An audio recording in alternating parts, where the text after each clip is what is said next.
Ֆրինյուզի եթերում լուրերից դուրս հերթական փոդքասթ միացումն է Երևան Փարիզ ձևաչափով, Փարիզից ինչպես միշտ կաշխատի ինձ հետ Արման Ավագյանը։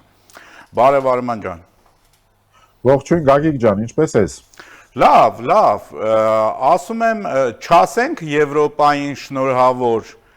Եվրոպան ազատվեց Օրբանի այդ ֆուրունկուլից վերջապես։ Այո,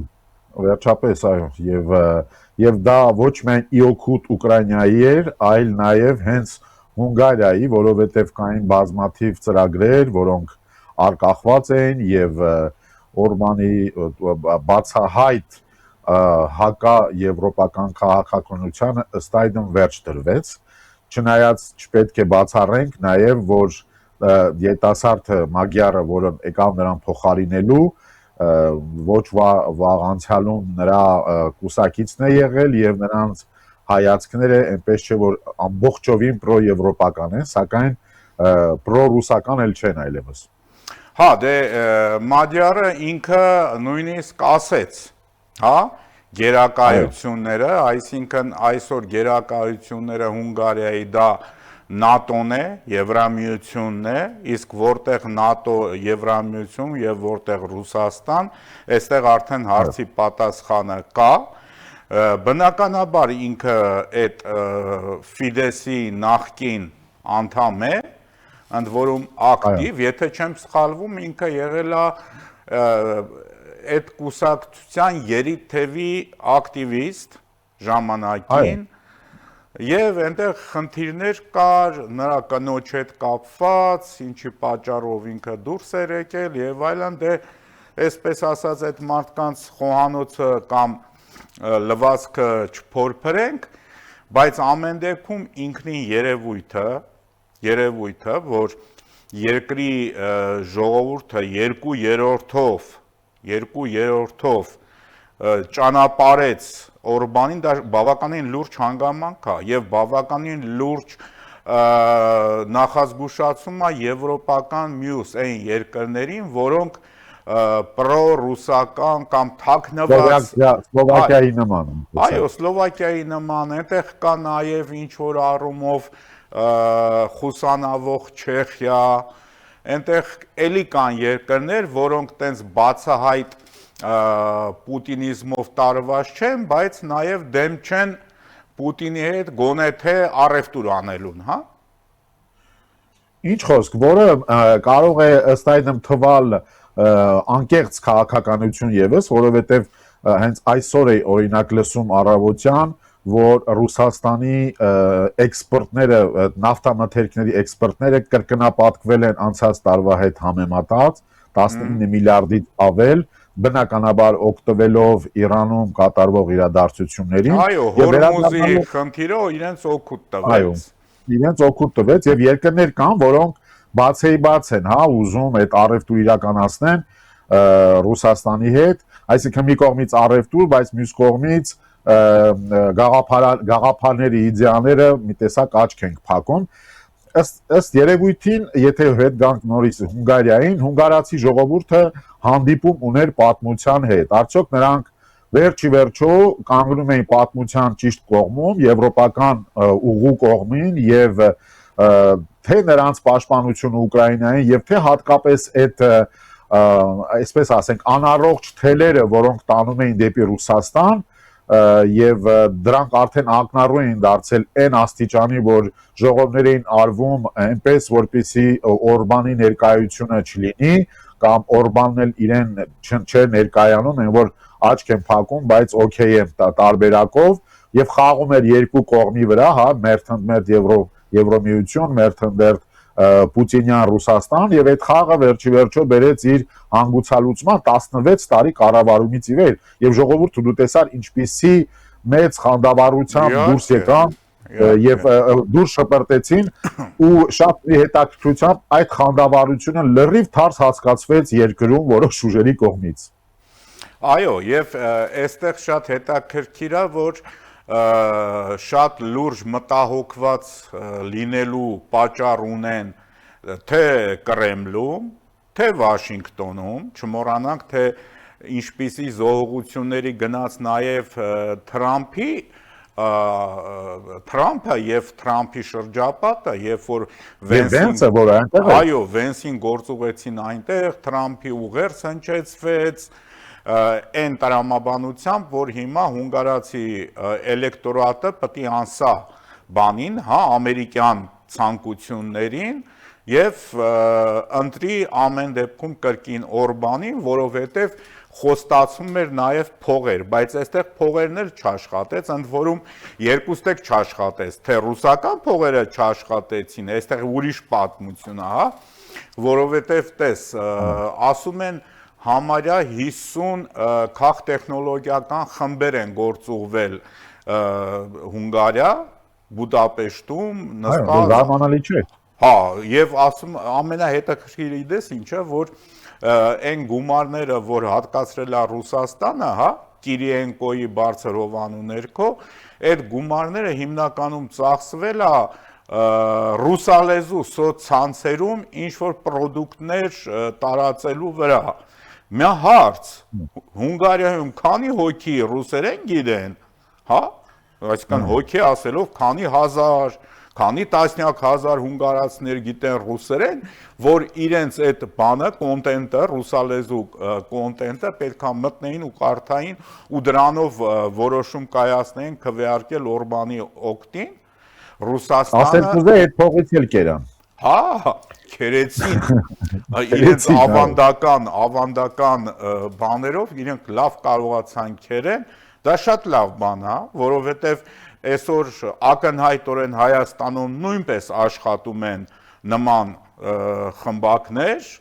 թերևս միգուցե հիմա մի քիչ դեռ տենց համեստ են, բայց ամեն դեպքում ձեռագիրը զգացվում է, ընդ որում էլի ձեռագիրը զգացվում է ռուսալեզու կոնտենտում, իրենց թվում է, թե միջին վիճակագրական ընտրող հայը, ասենք, չգիտեմ, Ամասիայի բնակիչ, դե չէ, ինչու նաև Երևանի բնակիչ, բան ու գործ չունի, պետք է մտի ինչ-որ ռու մի հավելված ու այնտեղ կարդա, հա, իրենց ասածը, իրենց գրածը, իրենց խոսքերը հայ-ռուսական ժողովուրդների դարավոր բարեկամության մասին եւ այլնի մասին։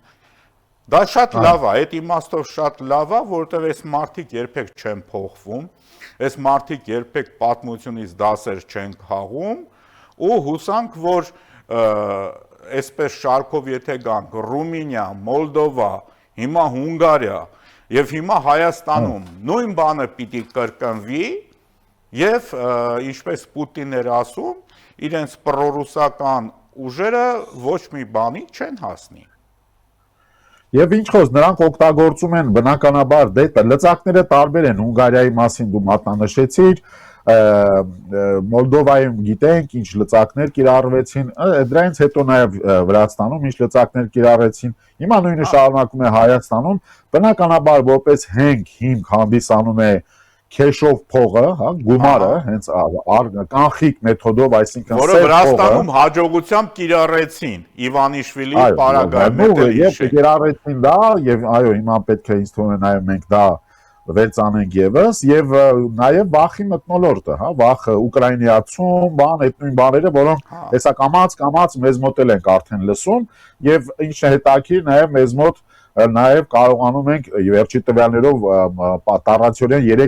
3 առաջի օրը եւս ձերբակալեցին օդանավակայանում մի անձի, որը ռուսական ռուբլու կանխիկ մեծ գումար էր, հա, բերել, չմոռանանք էլի, որ Ռուսաստանը կիլոգրամներով, չէ, կիլոգրամներով փողեր արտահանումը արգելված է, բայց արի ուտես այս դեպքում արգելված չի եղել, այսինքն ասել կուզի, որ հենց ուղարկված է եղել նպատակային, բայց ըստ այդմ ոնց որ թե չի գնալու իր նպատակին, այլ ոնց որ թե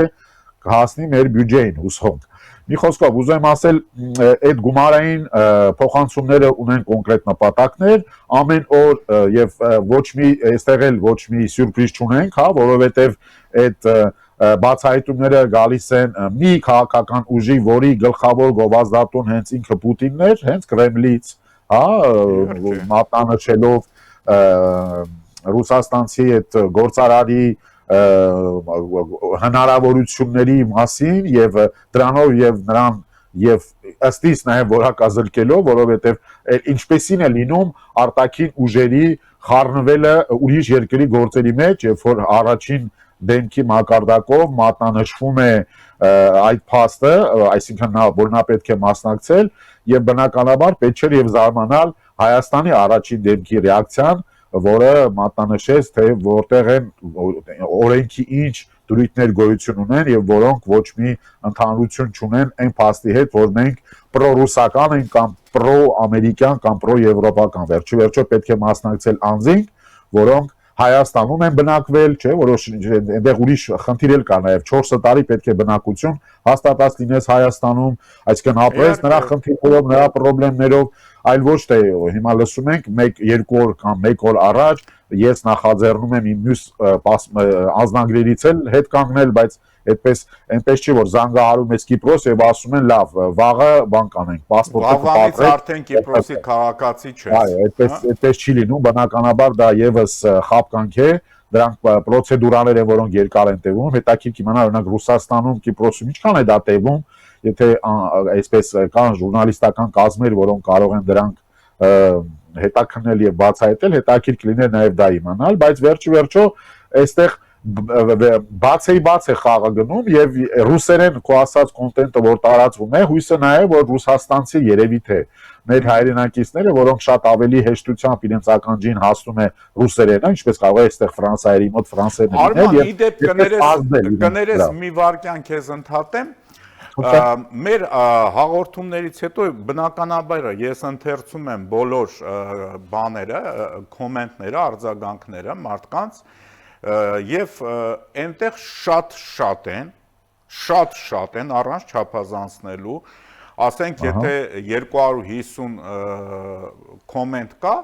ուրեմն այդ 250-ից նվազագույնը մի 100-ը հենց Ռուսաստանի մեր հայրենակիցներն են եւ եթե այդ 100 կոմենտի մեջ ման կան գտնենք 1-2-ը հայհոյախոսություն հա մեր հասցեին իշխանությունների հասցեին քաղաքականության հասցեին իսկ մնացածը ապրելով Ռուսաստանում օգտվելով VPN-ի միջոցով YouTube նայելով վտանգ կա չէ այդ մարդկանց համար որովհետև չի քնում Facebook-ն ատակյա գործունեություն է հա այդ մարդիկ անգամ այդ պարագայում ընդ որում շատ հաճախ ռուսատար կամ լատինատար պաշտպանում են երկրի շահերը Հայաստանի շահերը Դե որովհետև գալին ջան, եթե մարդ տրամաբանորեն ապրում է այսօրվա Ռուսաստանում, հələ մեկ վարքյան էկոնոմիկ այդ խնդիրներն էլ վերացականանք, հա, իցեցակ մոռանանք, այսինքն մարդիկ տեսնում են, չէ, որ խոսքի ազատություն, տեղաշարժի ազատություն, մարդիկ վերջիոճը հասկանում են, չէ, որ արդեն իզգոյ երկիր է Ռուսաստանը եւ ինչքան էլ լավ մեծ լինի եւ ասենք արձակուրդները գնանք Կամչատկա կամ Մախաչկալա վերջիվերջո կտրված են ցիվիլիզացիայից եւ գնալով ավելի են նրանք կտրվում եւ ուրախ են որ գոնե կարող են գալ Հայաստան իրենց բարեկամների կամ հենց իրենց տունը որը եթե հուսանք ունեն եւ իրենց զգալ ազատ տես իրանցիները ինչ հաճույքով են գալիս Հայաստան այո ներողություն ես բառացիորեն 3 միտեղ էի գնում տաքսիով գնացի եւ վարորդը իրանցի էր ընդ որում ազգությամբ պարսիկ, հա ինքը շեշտեց այդ հանգամանքը, 5 տարի է Հայաստանում է եւ ասեցի լավ, քեզ ի՞նչն է բերել այս երկիր։ Ինչ լավ հասկացանք, եկել ես ընտանիքդ այստեղ պահում ես, որտեվ այնտեղ բանը, բայց ասեց, այտես էս մեքենան որ անցավ, ինձ ցույց տվեց մի հատ լավ որակի նոր մեքենա։ Ասում այս մեքենան ստեղ ազատ կարան առնեն, չէ, բոլորը։ Եթե այս չէ, կարող են քշածը, օգտագործածը առնել, բայց խնդիր չկա, չէ, բայց ասում եմ մեր մոտ այդպես չի։ Մեր մոտ ասում են դու պետք է առնես Իրանի արտադրության ինչ որ լիցենզիայով ժամանակին Ճապոնիայից գնաց Nissan-ը, որը որ երևի տենց մի 40 տարեկան մեքենա է։ Վարոյական մաշվածությունը նկատի ունեմ, նույնիսկ եթե այսօր տեխնոլոգիապես հին մեքենա, այո։ Այսինքն այդ մարդիկ ասել են թե բաները, կրոնական ղեկավարները ասում են դու պետք է առնես, գնես։ Միայն այս մեքենան, դու իրավունք չունես արտասահմանյան մեքենա գնես, դու իրավունք չունես այս ու սենց շարքով գնում է։ Հիմա Ռուսաստանը այդ շարքով գլորվում է հենց այդ ուղղությամբ։ Այո, որտեղ վերջ-վերջո հասնելու են սպառողականին, հա, այսինքն սպառողական ազատությունների սահմանափակում։ Այսինքն ես ուզում եմ ունենալ iPhone, իրենք ասում են ոչ, դու պետք է գնես Vesna։ Այո։ Կամ չինական ինչ որ մի ճանտաով, այսպես ասենք, ես վերացնում եմ շատ լավ անվանում էր, դա հեղինակային իրավունքը դրա պահի արմաճա։ Չեմ հասցնի, որտեղ արդեն վերցած կլինեն։ Արդեն հաստատ արտադրած էլ կլինեն։ Արտադրած էլ կլինեն, այո։ Եվ իհարկե գալով հայաստանյան իրականությանը մեր բոլորիս կողմից շատ սիրված Նարեկ Կարապետյանը շատ ոգևորված էր հունգարական ընտրություններով, ինքը ասեց, որ ամենայն անկեղծությամբ ասեց, որ Հայաստանում էլ է նույն բանը տեր ունենալու, այստեղ երևի թե շատ սիրելի Նարեկը մոռացավ մի բան, Հունգարիայում ընտրությունները դրանք Եվրամիության օգտին էին, եվրոպական արժեքների օգտին էին եւ ընդդեմ ռուսական ազդեցությանը։ Հիմա քաղաքագիտության չիմանալն է բերում է այդպիսի բանի, որ ակամա գովազդում ես այն ուժը, որ հակառակն է կանգնած քո դաշտին։ Հա, որի նպատակը հենց այդ նույնն է։ Եվրոպական ուժերի մասին է խոսում եւ կարծեմ թե մաղթեցել, չէ, նմանատիպ արդյունքներ իրենց, բայց դա անհնար է մաթեմատիկորեն, որովհետեւ տեսնում ենք թե տրամադրվածությունները ինչպիսին են եւ այդ տրամադրվածությունների ֆոնին է որ գիտես շատ կարեւոր բան է ես վերադառնում այդ թեմատիկային Գագիկ ջան որտեվ մեր ժողովուրդը պետք է հասկանա եւ նրանք բոլորն արդեն սկսել են հասկանալ որ բացի նրանից որ այդ գումար վերցնելով ձայն տալը ինքը քրեորեն պատժելի է երկու կողմերի համար հա եւ տվողին եւ ստացողին համար բայց մեր քաղաքացիների քաղաքացիական զգոնությունը ինձ թվում է արդեն բավականին ձևավորված է 18 թվականի հեղափոխությունից ի վեր, որ մանդատը որպես այդպեսին ինքը մի բան է, որը գումարով չպետք է հաշվվի եւ ռուսական կողմը դեռ հույս ունի եւ տես ինչպես է նրանք հերթով տապալվում, հա, որովհետեւ այդտեղ իրենք կարող են միլիարդ հասցնել, այնտեղ 200 միլիոն, 300 միլիոն գումար են ծախսում, Հայաստանի վրա խոսում են մոտավորապես 200-ից 300 միլիոն դոլար ծախսելու, հա, այդ գումարներն են պատտվում, բայց վերջիվերջո դրանք չեն աշխատելու, որովհետեւ դու պատկերացա մարդիկ ինչքան պիտի իրենց գաղափարախոսությունը մեռնելուց 5 պակաս լինի, որ գումարով մարդկանց շարգրգռեն, դու պատկերացնում ես դա ինչ գահավիժում է գաղափարախոսական եւ այդ բոլոր այդ կոնստրուկցիայի գահավիժում է, որ փողին է մնացել, որ փողով մարդկանց համոզեն, դրանից հետո արդեն զենքն է մնալու։ Ինչը արեցին Իրանում, հա։ Այսինքն զենքի օգնությամբ մարդկանց վախեցնել։ Հա, այստեղ մի բան էլ կա, էլի, ասենք, այս մեր ժողովուրդը համարյա թե արդեն կարելի է ասել տասնյակ ընտրություններ է անցկացրել, տասնյակ ընտրությունների է մասնակցել, եւ նախընտրական խոստումներից կամ ժողովրդի հասեն չեմ ասում, հա, գաղափարը ինքնին ոնց որ ողորմություն լինի, գաղափարը մեր քաղաքացուն ես բնավ չեմ ուզում նվաստացնել կամ վիրավորել, բայց եթե դու գնահատում ես այդ քվեի արժեքը քաղաքացու համար, դու ով պատրաստ է փող բաժանի քվեի դիմաց, դու նրան գնահատում ես 5000 դրամով, 5000 դրամ, ու այդպես քանի ընտրություններ անցել, շատ ներողություն, այս ժողովուրդը երբևիցե տեսել է, որ այդ նույն մարդը, ով որ եկավ, այդ խոստումները տվեց, այդ 5000-ական դրամ, լավ 10000-ական դրամները բաժանեց, հետո մատը մատին տված լինի այդ նույն ժողովրդի համար, այդ նույն մանդատը ստանալուց հետո, եղել է տենց բան, օլիգարխը վերցրել է, ասեք, իրա ունեցվածքը կիսել է, ինչ-որ մի օլիգարխ,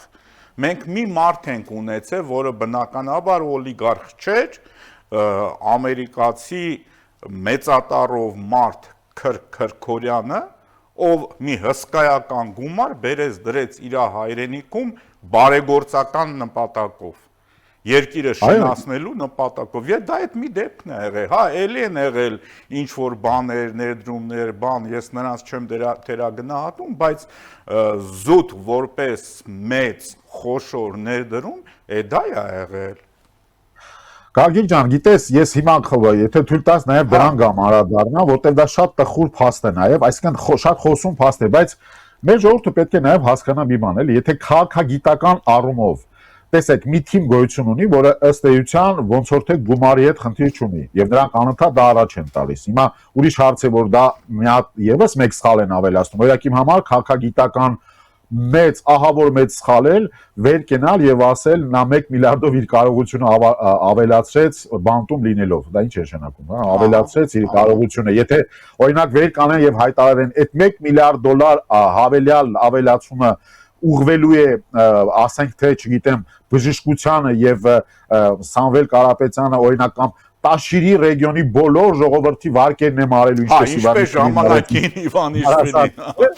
հարազատ ռեգիոնում, դա կարելի է քաղաքագիտական առումով, բնականաբար օրենքի առումով արդեն խնդիրներ են լինում, որտեղ հիմա տեսնում ենք այդ բարեգործություն եւ այլն, այդ բոլորը համատեղվում են արդեն օրենքը խախտելու հետ միևնույն ժամանակ, բայց սա հերու չէ նաև օրենքի խախտումից, այսինքն դուք ուզում եք ասել, դուք հույս ունեցեք մի մարդու վրա, որի կապիտալը ինք իրեն բարձրացել է, բայց հիմա այստեղ նախ քաղաքագիտական առումով տես սխալներ, օրինակ խոսել Օրբանից եւ մաղթել նույն հաջողություններ իրենց, երբ որ խոսում են քաղաքական լրիվ ուրիշ ուղղության մասին, դա քաղաքագիտական տգիտություն է։ Խոսել գումարի վաստակելու մասին, հա, որ դա քաղաքագիտական խելացի քայլ չէ, որովհետեւ եւ այստեղ ուզում ասել 3 ու 4 միլիարդի միջև դա այսպես թե այնպես սկսենք դրանից, որ 3 կամ 4 միլիարդ ունեցող մարդը այսօր ինչ որ մի բացառություն չի կազմում։ Արմանյան, մի բան էլ կա, որ 2-3 միլիարդ գումար ունեն, աշխատում են, այսօր չասենք թե Էլոն Մասկը հասել է արդեն 700 միլիարդի, ինչով եք ուզում մոտենում արդեն։ Այո, եւ ես միշտ ես համամիտ եմ այն մտքին, որ ոչ մի Իլոն Մասկ էլ չի գալու փողով երկիրը առնելու եւ այստեղ պետք է մտքել։ Գիտես, այնքան հետաքրքիր ես նայում եմ այն միտինգը իրենց կազմակերպած։ Դու մի հատ մարդկանց հայացքներին նայի, մարդկանց հայացքների մեջ չկա հավատ, չկա խանդավառություն, Այն մենք ոնց էին գնում միտինգների կամ այդ հեղափոխության ժամանակ կար այդ մի տեսակ, գիտես, այդ թեմայի մեջ, հա, բոլորը, բայց այստեղ նայում ենք մարդիկ, որոնք նախ խուսափում են ամեն կերպ միկրոֆոններից, ինչ եք խուսափում։ Ուրեմն մի բան այն չէ, որ խուսափում եք,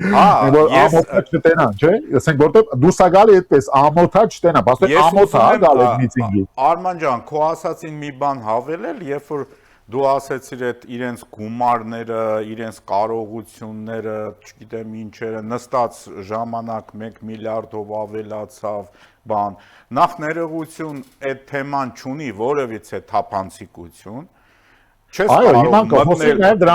չես կարող մտնել, չգիտեմ, ընդ Swift-ով, ինչով, այսինքն մենք թեմա են տալիս, որ մենք կարողանանք ջախջախել եւ քաղաքական առումով ինչ նոնսենս է, չէ՞, պատկերացրա։ Տեսնել, թե ինքը, ասենք, ինչքան կարողության տեր է։ Այ օրինակ, ընդամենը սրանից 60 տարի առաջ մեր մեծ հայրենակից Գալուստ Գյուլբենկյանը, երբ որ մի բաժակ սուրճ էր խմում, իր կարողությունը, չեմ հիշում, քանի միլիոնով ավելանում էր։ Հա դա փաստ է, ընդ որում դա թափանցիկ փաստ էր։ Ողջ աշխարհում դա գիտեին։ Այն թվերի Իլոն Մասկի պես մարդ էր։ Հա։ Եվ կարողության տեսակ։ Այսօր երբ որ այդ կարողության մասին խոսում են, ասենք այդ լեգենդները, բաները, դե էսի 4 միլիոն ունի, այն մեկը 2 միլիոն ունի, այն մեկը S միլիոն ունի, նախ ներողություն ոչ ոք չի կարող ապացուցել կամ պնդել, թե ով քանի միլիոն ունի, մանավանդ մեր հայերս այնքան ճկուն ժողովուրդ ենք, թե շարքային, թե օլիգարխ, որ բնականաբար այսպես սաղ ողջ աշխարհով մեկ այդ գումարները համապատասխան տեղերում դրված է, էլի չես կարող պարզել, թե այդ մարդը ինչ ունի եւ ինչքան ունի։ Եվ հիմա եթե թույլ կտաս շատ լավ հարց բարձրացրեցիր, անդրադառնանք այդ կարողություններին կամ հենց այդ կարողությանը, որը ըստ էության տեխնացուն կամ տեխնացու ներկայացողը, որտեղ իմ համար դա էլ է նոնսենս, քաղաքագիտական նոնսենս է։ Իրենք հրապարակել են մի ցուցակ, որտեղ չկա մի մարդ, որին ասում են պետք է դառնա վարչապետ։ Հիմա կամ խապկանք է, կամ կրկես է, կամ ես չեմ հասկանում ինչի վրա են այդ հույսը դրել, որ ընտրողին պետք է ասեն ընտրեք Նարեկ Կարապետյանին, որը քաղաքագիտական առումով դեռահաս պատանի է, ես այդ առումով կարող ենք ասել, որ նրա գիտելիքները շատ հեռու են եւ նա իր առաջին ընտրություններն են, դա երևում է խոսույթից է երևում, վիդեո անենք միջոցառումից խոսալուց երևում է այդ ամբողջը, որ այդ խեղճ տղային դրել են այդտեղ, ասում են դե տակից դուրս արի, այդ մեկ, երկրորդը Սամվել Կարապետյանի ունեցվածքի հետ կապված։ Ես կարող եմ շատ կոնկրետ օրինակ մի տվյալ ասել, ես դրա մասին մենք խոսել ենք մեր հաղորդումներում, Ֆրանսիայի հարավում շատ մեծ վիլլա կա, որը արգելանքի տակ է,